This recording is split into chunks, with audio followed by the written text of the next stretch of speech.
So if all of that is true, there is still a question. This has to be about drugs. If it, or, booze, drugs, whatever it is. Because if they're not shot and they're not stabbed and they're all dead, it just strains common sense to believe they could have wound up in this predicament if it wasn't done to them without drugs. It is the elephant in the room. What is the position of your client?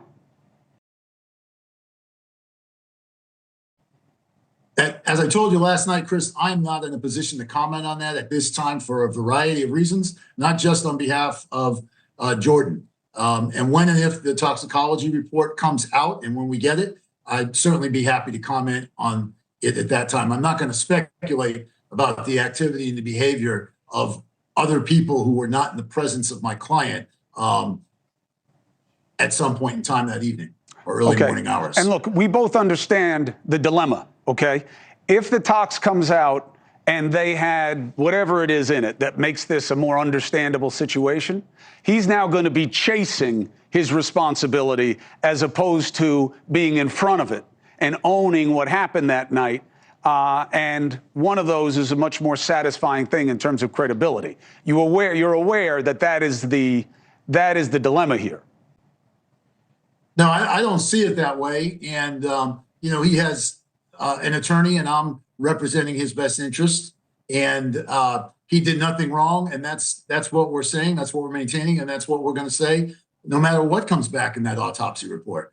Right. Well, something's going to come back. And I will give you a platform at that time and we'll discuss it because things just never don't make sense. Eventually, it will make sense and responsibility will lie where it does, and we'll take it to its logical conclusion. John Picerno, thank you very much for being with us again. Yes, I would like to address those the phone calls and the text messages if I could, since the reporter left that hanging out there. Go ahead, because the initial suggestion was he only got a Facebook message and nobody was really trying to get him. Malik says that's not true because the fifth friend says that he was getting messages and he was trying to find him and he wasn't getting his messages answered either. So what is it? So I have sent your staff the records, his phone records, which I acquired this afternoon, and also the text message records. And during that period of time, the phone calls that came in on the early morning hour after the game on the 7th and the early morning hours of the 8th, all the way to the 8th, and then all the way to the 9th when the police came. The only calls that came in were one from his dad, which we recognize the number, and you have the actual numbers. Mm-hmm. And then the other calls, there were 8 of them that came in from what is a dummy number. He has a robo-killer app on his phone. And so when calls come in that are unrecognized or for whatever reason, they read as this dummy number. I've dialed this dummy number myself. It's a non-existent number. You get a message saying whatever. It's a dummy number.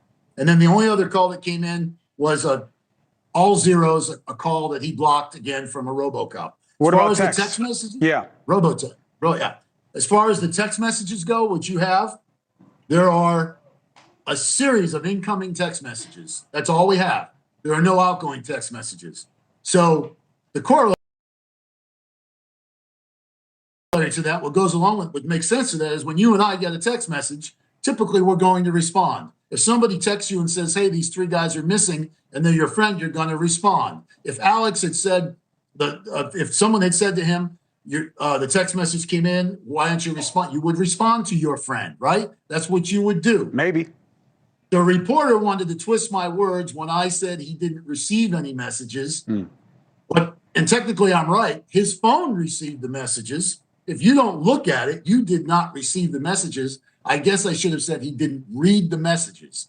And yes, as far as the text message from his friend, he did not tell me about that. And when I was informed of that, I asked him about that. And then he told me that's right. So there's 2 text messages, or excuse me, a Facebook message and a text message. And neither one he got before the police arrived at his home. All right. But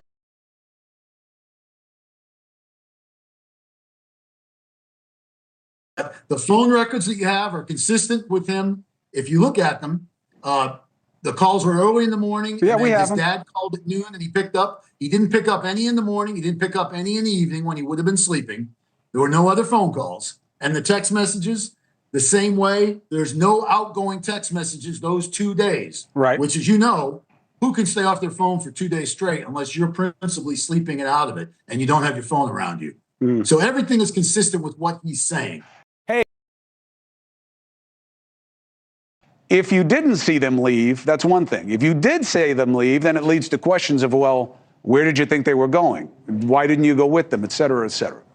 And the idea that he was unaware for days and not suspicious of what's happening in the backyard, and supposedly he has a dog, but the dog was sent to his parents' house or something. Why? Let's bring in the reporter who was first on the scene, looking into these details for Fox 4 KC. Reporter Malik Jackson. Malik, nice to meet you. Thank you for helping me out on this. Absolutely. Thank you for having me, Chris. We appreciate it. All right, so now first, am I off in terms of my curiosity? Like, am I getting a wrong read on this, or are we right about the open questions? I think you're exactly right. There's a lot of open questions, and more importantly, things have been said that don't line up. And so when things don't line up, what are you going to naturally do? Ask more questions. So I think you're right on target with this one. All right. So in terms of what you're hearing from the authorities about what their assessment is to this point, my understanding is they're still waiting on toxicology.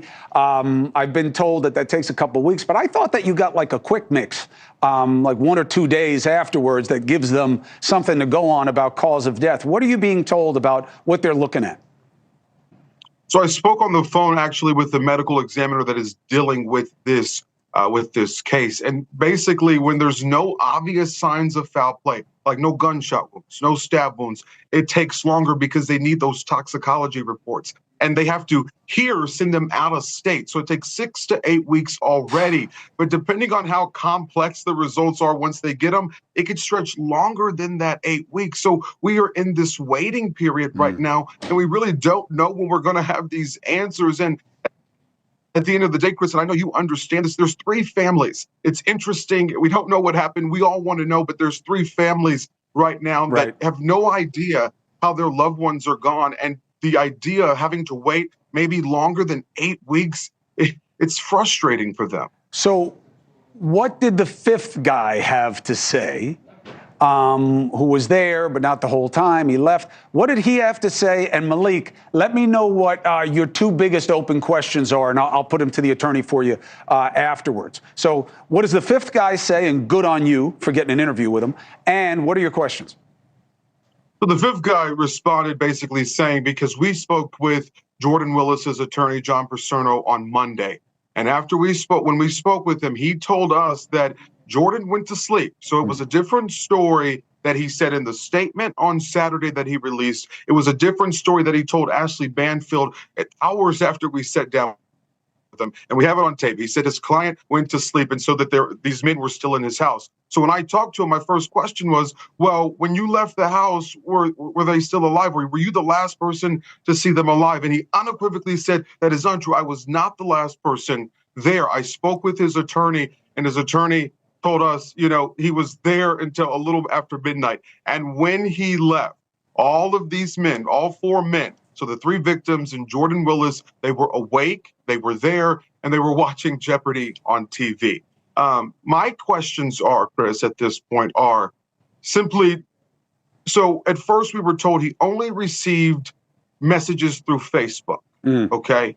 Well, then once we hunted down the person number 5, this mystery man, then that changed, because when we talked to him, he said, yes, through his attorney, that he texted Jordan on Tuesday because he had received text from Clayton McGeeney's fiance and Ricky Johnson's mom. So he had received text. So he inquired to Jordan asking, about the whereabouts. And those weren't answered. Exactly. Yeah. So why, if you only got a Facebook message and then now it's, I got text messages? And then my other question, I think it's your question, which is, okay, so did he escort them to the door? Was he asleep? And when did he see them exit? Because the first statement he says, I didn't see them exit the house. And then in the same paragraph, it says, actually, the last time he saw them is when they exited the house. All right. So, and I'm going to go to break, but I just want to ask you this. I'll talk to the lawyer on the other side of the break. But did the guy number 5 give you any indication of how hard they were partying and what they were doing? No, he didn't give us any indication of that. And when we talked to his attorney, when I talked to Picerno, that is a question that no one seems to want to answer. What were they doing? Were there drugs involved? How much alcohol was involved? Those are just questions that at this point we haven't been able to get the answers to. But, you know, as we've done all along, if you don't tell us, guess what? We're going to go out there and we're going to find them. Hey, And News Nation Law and Justice contributor Jennifer Coffindaffer. Jennifer, always great to have you here.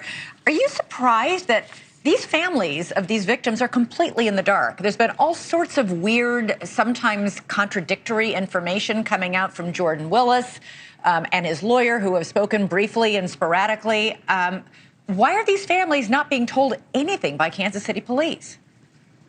Well, really, the ball is being dropped. There are usually victim witness coordinators with every police department, especially a large police department like Kansas City. The FBI had them, everyone has them, and they serve as liaison between these victim families and law enforcement to just help answer questions, help them with the time. They offer counseling, and it seems like that ball has been completely dropped. Yeah, one of the family members of one of the victims told Chris Cuomo on News Nation last night that his brother was found dead, sitting in a lawn chair on the back porch, not laying on the ground. Take a listen to it. They were found by an extended family member, so you guys are in contact. So go ahead, tell the audience. Yeah, so I believe David was found in a lawn chair on the back porch, rather than all 3 laying flat, which definitely paints a picture we did not have from the very beginning. Jennifer, what does it tell you if one of the victims was, in fact, sitting in a lawn chair? And again, I cannot understand how Jordan Willis, for 2 days, never looked out his back window into his yard to see these bodies. Well, Elizabeth, you and the rest of the nation can't believe that he didn't see something. But beyond that, it tells me that they took a substance they were comfortable with taking, and it was something that hit them very quickly and led them to unconsciousness. And then they ended up dying either from that drug or from hypothermia or a combination of both. You say that actually whether or not the victims had their cell phones on them could be critical, as well as ring cameras or security cameras in the neighborhood. Perhaps those might have captured the 3 men as they're in the backyard?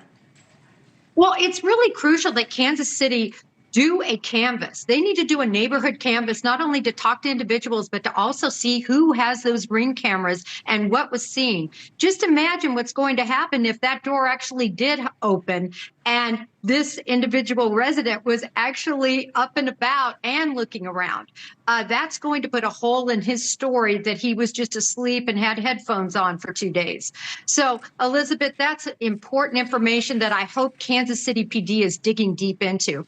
Yeah, and obviously they didn't do any toxicology tests on Jordan Willis, the host and homeowner, or, home renter in this case, to see what he might have been taken. Do we know if he's cooperating with police, saying, yeah, we did this drug or took this substance? Well, they said he was cooperating, but it's interesting, right? It was 2 days later. And I wonder, because they did not obtain a search warrant, rather they just got permission to search. Oftentimes when that happens, those searches are quite limited compared to a search warrant. And what might they have gotten? I want to know what's on his cell phone, if he actually called anyone else when he said no, he didn't answer any calls. There's just so many answers that I think could be found with proper investigation. All right. Well, hopefully they're doing it and they're just being highly secretive about it. We'll stay on the case. Jennifer, thanks so much. In Kansas City alone, you can't have these families with these young guys had their whole lives in front of them, and there's just no answer. And the authorities aren't saying anything. I respect the authorities doing things the right way. But According to one of the guys involved here, his attorney, they don't expect foul play. Then why don't you give the family some answers? So these three men in Kansas City, you know the story. They were found frozen to death in their buddy's backyard in a way that we haven't heard before, by the way, which you're going to hear in a moment. But no gunshot, no stab wound, no ligature, meaning nobody had strangled them, apparently. Okay?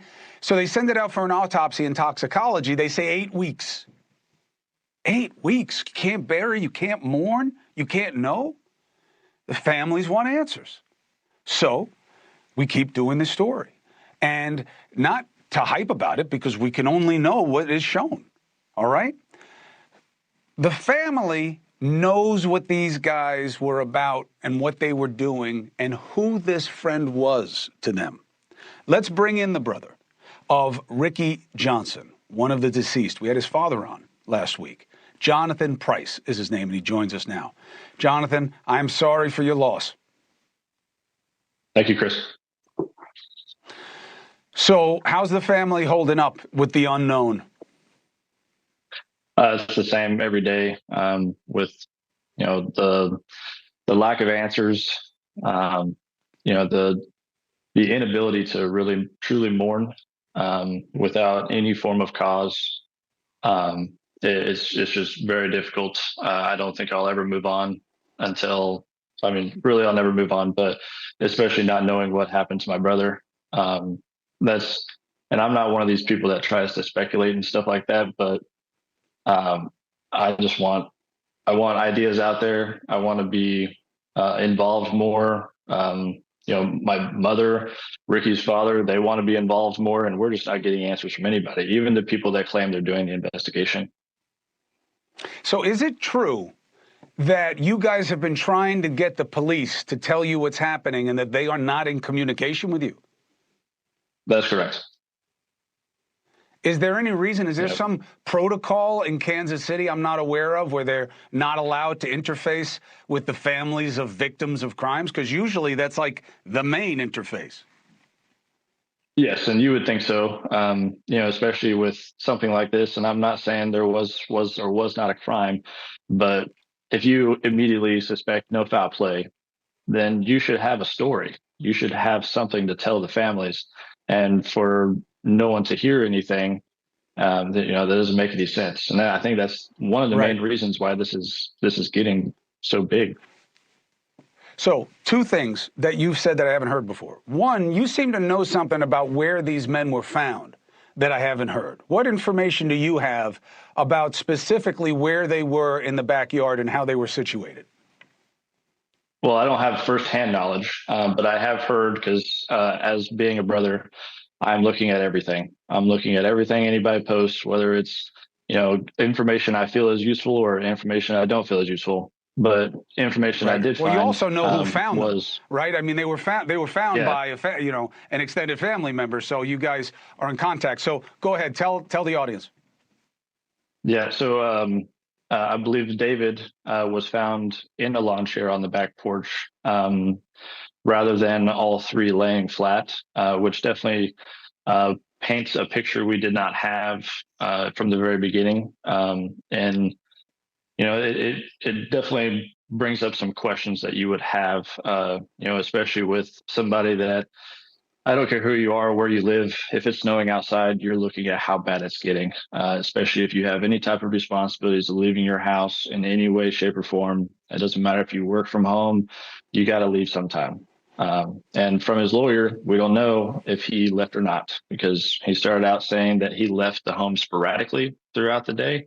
And then another one where he was home for 50 hours with no leaving the house, and they had or cars, looking out a window. And there were cars outside in front.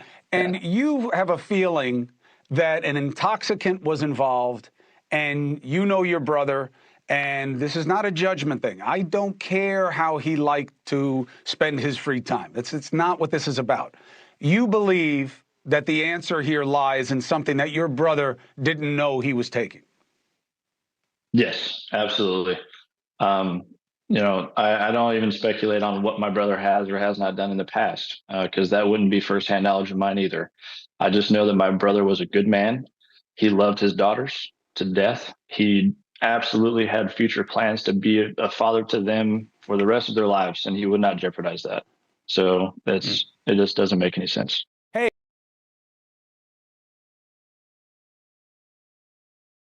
By happenstance, looked out at the exact moment that 911 was being called. Ashton, we know now that that was Clayton's fiance that actually discovered those bodies, called 911 and alerted the authorities. Just walk me through what you saw in that moment. So basically, I was just going, turn off all my lights. I was getting ready for bed, locking the doors. I went to lock my front door, and I saw a woman come out of the backyard on her phone, and she looked distressed because she kept looking back towards the house, and I thought it was weird. But I just moved in, so I really didn't know much, and so I just went back to my room. 10 minutes later, I saw an ambulance drive by, and I said, well, that's just weird. Something's going on. Went to the front room, looked out, and I saw that there was already 3 cop cars, and there was a man detained, and the woman was talking to the other police. And basically, I kind of watched that conspire for an hour or two. The man eventually left. The police searched the house, went through the backyards and everything, and I had no idea what had happened. And the next morning, I saw the news that they had found 3 dead bodies, and I just was kind of in disbelief. I was like, wow, I watched that happen. Right, and actually we're looking at that video that you shot right there on the top left corner of your screen. So basically you're saying that's the video where you're actually looking out and you can see Jordan Willis being detained. That's probably within the first 5 to 10 minutes. I was like, oh my goodness, something serious is going on at least. So yeah. So your red flags were going off in that moment, but even before that, right? Because you saw some of these victims' cars that were right here parked in front of your house, and that also kind of alerted you, right? Because that was unusual. Yeah, we had just moved in, but that week we had never seen those cars there. And then all of a sudden, that whole weekend, there was cars parked right in front of our drive, and they never left. And they stayed there until the police came, and even after that, we found out they're deceased. Yes, those cars never left. And obviously, that was something that raised your suspicions at all. Tell me, I know you hadn't lived here for very long, right? But tell me at all about Jordan Willis, what you know about him. I mean, did you ever see him out and about? Was he friendly? Did he come by and talk to you ever?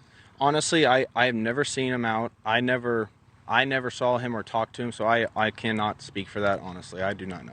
How about the fact that just something that is so strange, this case in general is bizarre and we don't have many answers, but the fact of the matter is 3 men were outside for 2 days on this backyard, one sitting up in a chair, 2 laying down on their backs, frozen to death. I mean, how do you wrap your mind around all that information?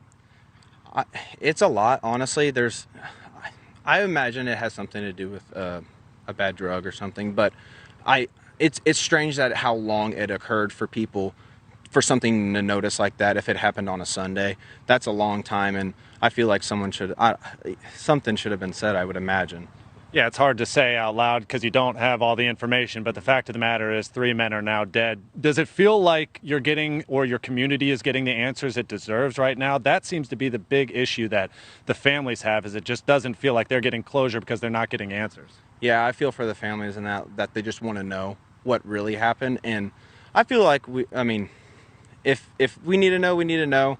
I'm sure answers are going to come out, but I know a lot of people are wondering what happened around here. That's for sure. What is the talk of the town? How are people talking about it still? Because no doubt about it, the whole world is looking at this case and talking about it. So how do you and your friends talk about it, process it, work through this whole story?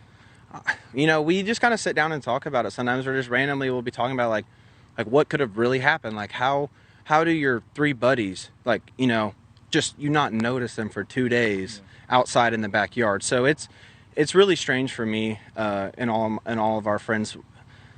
It's really hard for me to say, but I feel like it had to have been just maybe an accident. I don't know. It needs more investigation, though, I think. Ashton, hang tight. I think Ashley Banfield has a question. Go ahead, Ashley. I do. I don't think he can hear me with an IFB, but if he can't, pass this question on. Can you ask Ashton if he saw the bodies coming out of the house? Because we learned tonight on Chris Cuomo that the father of one of the men knew that one of the men was died or frozen in a position in a lawn chair on the back porch. And I wondered if he saw gurneys come out with 3 bodies, or if he saw something unusual in the position of the bodies that were brought out of the house. Sure. We want to know what you saw beyond those initial things that you've shared already, in specific about the bodies coming out of this house. Were you still awake at that time? Did you witness gurneys or medical examiners actually coming out with these bodies or taking them out? So I actually did not. After that, everyone kind of cleared out. So I didn't know what had happened. So I just went to bed. I thought it was just a misunderstanding or something between a wife and a husband, but that wasn't it at all. So I went to sleep, went to work the next day, and when I was at work, I got an email or a message from a friend, sending me the picture of the article about the dead people, and I was like, oh my goodness. So I honestly did not see an ambulance actually gurney anyone out or anything like that.